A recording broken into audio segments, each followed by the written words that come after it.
ਪੰਜਵੀਂ ਕਲਾਸ। ਅੱਜ ਆਪਾਂ ਇਸ ਵੀਡੀਓ ਦੇ ਵਿੱਚ ਪੰਜਾਬੀ ਦਾ ਪਾਠ ਫੁਲਕਾਰੀ ਕਲਾ ਬਾਰੇ ਪੜ੍ਹਾਂਗੇ। ਪਹਿਲਾਂ ਸਮਿਆਂ ਦੇ ਵਿੱਚ ਫੁਲਕਾਰੀ ਦਾ ਬਹੁਤ ਹੀ ਰਿਵਾਜ ਹੁੰਦਾ ਸੀ, ਪਰ ਅੱਜ ਕੱਲ੍ਹ ਫੁਲਕਾਰੀ ਦਾ ਰਿਵਾਜ ਤੇ ਵਿਸਰ ਹੀ ਗਿਆ। ਪਹਿਲਾਂ ਸਮਿਆਂ ਵਿੱਚ ਮੁਟਿਆਰਾਂ ਜਿਹੜੀਆਂ ਸੀਗੀਆਂ ਆਪਣੇ ਘਰ ਦੇ ਕੰਮਕਾਰ ਕਰਕੇ ਫਟਾਫਟ ਵਿਹਲੀਆਂ ਹੋ ਕੇ ਫੁਲਕਾਰੀਆਂ ਕੱਢਦੀਆਂ ਹੁੰਦੀਆਂ ਸਨ। ਹਾਂਜੀ ਬੇਟਾ, ਅੱਜ ਆਪਾਂ ਪੜ੍ਹਾਂਗੇ ਫੁਲਕਾਰੀ ਕਲਾ। ਮਾਂ ਜੀ, ਮੈਨੂੰ ਵੀ ਇੱਕ ਫੁਲਕਾਰੀ ਦੇ ਦਿਓ। ਸ਼ਹਿਰ ਵਿੱਚ ਕਈ ਕੁੜੀਆਂ ਫੁਲਕਾਰੀ ਦੀਆਂ ਕਮੀਜ਼ਾਂ ਪਾਈ ਫਿਰਦੀਆਂ ਨੇ। ਸਾਡੀ ਅਧਿਆਪਿਕਾ ਦੇ ਘਰ ਤਾਂ ਪਰਦੇ ਵੀ ਫੁਲਕਾਰੀਆਂ ਦੇ ਲੱਗੇ ਹੋਏ ਹਨ। ਉਹ ਬਹੁਤ ਹੀ ਸੋਹਣੇ ਲੱਗਦੇ ਨੇ। ਹਰਮੀਤ ਨੇ ਆਪਣੀ ਮਾਂ ਨੂੰ ਕਿਹਾ। ਲੈ ਰਹਿਣ ਦੇ, ਹੁਣ ਕਿੱਥੇ ਮੁੜ ਕੇ ਪੁਰਾਣਾ ਰਿਵਾਜ ਆ ਗਿਆ। ਹੁਣ ਤਾਂ ਫੁਲਕਾਰੀਆਂ ਊਂ ਹੀ ਮਨੋਂ ਵਿਸਰ ਦਿੱਤੀਆਂ ਨੇ ਲੋਕਾਂ ਨੇ। ਮਾਂ ਜੀ ਬੋਲੇ।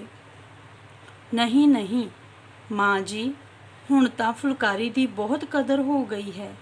ਬਾਹਰਲੇ ਦੇਸ਼ਾਂ ਵਿੱਚ ਵੀ ਇਹਨਾਂ ਦੀ ਬੜੀ ਮੰਗ ਹੋ ਗਈ ਹੈ। ਲਿਆਓ ਤੁਸੀਂ ਵੀ ਜੇ ਕੋਈ ਵੇਚਣੀ ਹੈ। ਨਾ ਭਾਈ, ਮੈਂ ਨਹੀਂ ਵੇਚਣੀ। ਫੁਲਕਾਰੀ ਵੀ ਕਦੀ ਵੇਚੀ ਦੀ ਏ? ਇਹ ਤਾਂ ਮੈਂ ਤੇਰੇ ਵਿਆਹ ਵਿੱਚ ਦੇਵਾਂਗੀ। ਮੇਰੇ ਕੋਲ ਸੁੱਖੀ ਸਾਂਦੀ ਬਥੇਰੀਆਂ ਫੁਲਕਾਰੀਆਂ ਨੇ। ਨਾਲੇ ਫੁਲਕਾਰੀ ਤਾਂ ਸ਼ਗਨ ਦੀ ਚੀਜ਼ ਹੁੰਦੀ ਹੈ, ਫਿਰ ਸ਼ਗਨਾਂ ਦੀ ਚੀਜ਼ ਨਹੀਂ ਵੇਚੀ ਦੀ ਹੁੰਦੀ। ਉਂਝ ਜੇ ਤੇਰਾ ਜੀ ਕਰਦਾ ਤਾਂ ਲੈ ਜਾਵੀਂ ਇੱਕ ਟੂਲ ਦੀ ਫੁਲਕਾਰੀ ਕਮੀਜ਼ ਬਣਾਉਣ ਵਾਸਤੇ, ਮਾਂ ਜੀ ਨੇ ਕਿਹਾ।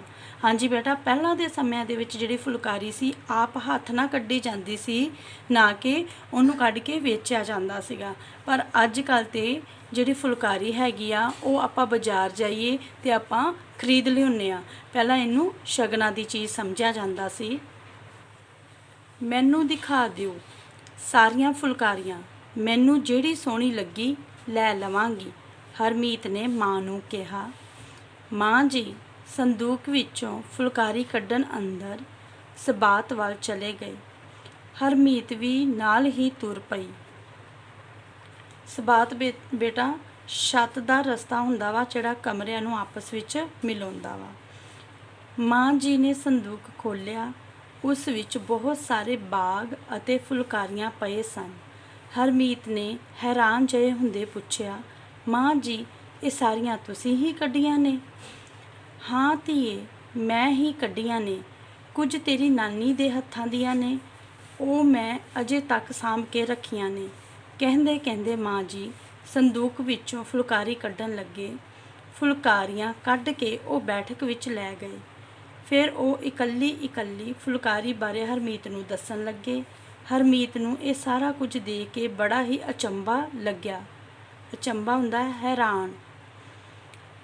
ਉਹ ਬੜੇ ਧਿਆਨ ਨਾਲ ਆਪਣੀ ਮਾਂ ਦੀਆਂ ਗੱਲਾਂ ਸੁਣ ਵੀ ਰਹੀ ਸੀ ਤੇ ਵਿੱਚ ਵਿੱਚ ਮਾਂ ਤੋਂ ਕੁਝ ਸਵਾਲ ਵੀ ਪੁੱਛ ਜਾਂਦੀ ਸੀ। ਮਾਂ ਜੀ ਨੇ ਦੱਸਣਾ ਸ਼ੁਰੂ ਕੀਤਾ। ਦੇਖ, ਸਭ ਤੋਂ ਪਹਿਲਾਂ ਮੈਂ ਤੈਨੂੰ ਬਾਗ ਦਿਖਾਉਂਦੀ ਹਾਂ।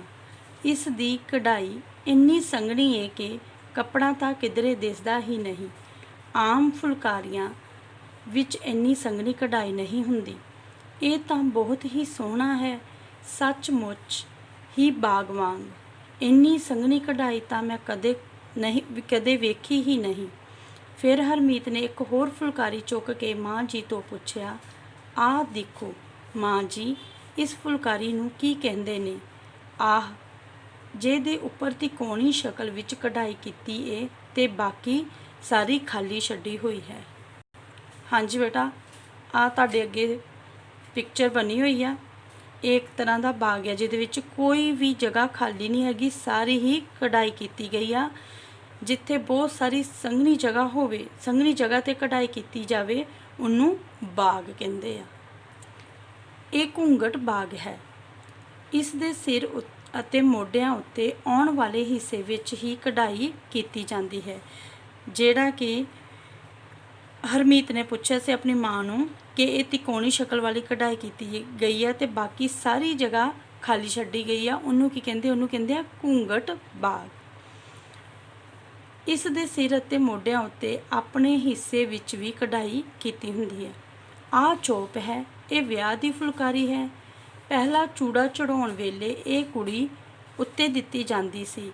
ਇਹ ਦੂਜੀਆਂ ਸਧਾਰਨ ਫੁਲਕਾਰੀਆਂ ਨਾਲੋਂ ਵੱਡੀ ਹੁੰਦੀ ਹੈ।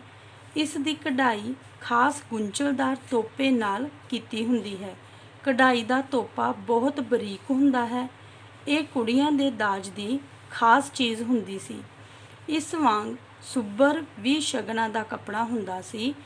ਇਹਨੂੰ ਲਾਵਾਂ ਫੇਰਿਆਂ ਦੇ ਮੌਕੇ ਉੱਤੇ ਦਿੱਤਾ ਜਾਂਦਾ ਸੀ।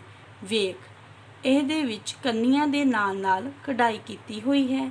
ਇਸ ਦੇ ਵਿਚਕਾਰ ਸਿਰਫ 5 ਫੁੱਲ ਹੀ ਕੱਢੇ ਹੋਏ ਹਨ। ਸੁੱਬਰ ਬਾਰੇ ਦੱਸਦੇ ਉਹਨਾਂ ਨੇ ਕਿਹਾ ਸੀ ਕਿ ਜਿਹੜੀ ਇਹਦੀਆਂ ਕੰਨੀਆਂ ਹੈਗੀਆਂ, ਕਿਨਾਰੇ ਜਿਹੜੇ ਹੈਗੇ ਉਹਨਾਂ 'ਤੇ ਕਢਾਈ ਕੀਤੀ ਗਈ ਆ ਅਤੇ ਵਿਚਕਾਰ ਸਿਰਫ 5 ਫੁੱਲ ਹੈਗੇ ਆ। ਬਾਕੀ ਦਾ ਹਿੱਸਾ ਸਾਫ਼ ਹੈ। ਮਾਂ ਜੀ ਨੇ ਮੈਨੂੰ ਜਾਣਕਾਰੀ ਦਿੰਦਿਆਂ ਕਿਹਾ। ਮਾਂ ਜੀ ਉਹ ਵੀ ਚੋਪ ਸੀ ਜਿਹੜਾ ਉਦੋਂ ਭੈਣ ਜੀ ਦੇ ਵਿਆਹ 'ਤੇ ਡੋਲੀ ਤੋਰਨ ਸਮੇਂ ਉਹਨਾਂ ਉੱਪਰ ਤਾਣਿਆ ਹੋਇਆ ਸੀ। ਹਰਮੀਤ ਨੇ ਉਤਸੁਕਤਾ ਨਾਲ ਪੁੱਛਿਆ। ਨਾ, ਉਹ ਤਾਂ ਤਿਲ ਪੱਤਰਾ ਸੀ। ਉਹਦੀ ਤਾਂ ਸਿੱਧੀ ਜਿਹੀ ਕਢਾਈ ਸੀ ਅਤੇ ਕਢਾਈ ਕੀਤੀ ਵੀ ਸਿਰਫ ਕੰਨੀਆਂ 'ਤੇ ਹੀ ਸੀ। ਵਿਚਾਲੇ ਤਾਂ ਵਿਰਲੀ ਕਢਾਈ ਹੀ ਕੀਤੀ ਹੋਈ ਸੀ। ਫਿਰ ਇੱਕ ਹੋਰ ਫੁਲਕਾਰੀ ਦਿਖਾਉਂਦੇ ਹੋਏ ਕਢਾਈ ਕੀਤੀ ਹੋਈ ਸੀ। ਫਿਰ ਇੱਕ ਹੋਰ ਫੁਲਕਾਰੀ ਦਿਖਾਉਂਦੇ ਹੋਏ ਮਾਂ ਜੀ ਬੋਲੇ, ਆਹ ਦੇਖ, ਇਹ ਨੀਲਕ ਹੈ। ਇਹਦੀ ਕਢਾਈ ਤਾਂ ਸਾਦੀ ਹੈ, ਪਰ ਇਸ ਦਾ ਰੰਗ ਨੀਲਾ ਹੋਣ ਕਰਕੇ ਇਸ ਨੂੰ ਨੀਲਕ ਕਹਿੰਦੇ ਹਨ। ਹਾਂਜੀ ਬੇਟਾ, ਇਹ ਸੀ ਪਾਰਟ 1 ਫੁਲਕਾਰੀ ਕਲਾ ਦਾ, ਜਿਹਦੇ ਵਿੱਚ ਆਪਾਂ ਬਹੁਤ ਸਾਰੀਆਂ ਫੁਲਕਾਰੀਆਂ ਬਾਰੇ ਸਾਨੂੰ ਪਤਾ ਲੱਗਾ, ਜਿਵੇਂ ਬਾਗ, ਸੁੱਬਰ, ਘੂੰਗਟ ਬਾਗ, ਚੋਪ, ਨੀਲਕ। ਹਾਂਜੀ, ਬਾਕੀ ਦੀ ਜਿਹੜੀ ਆਪਾਂ ਪਾਰਟ 2 ਵਿੱਚ ਪੜ੍ਹਾਂਗੇ।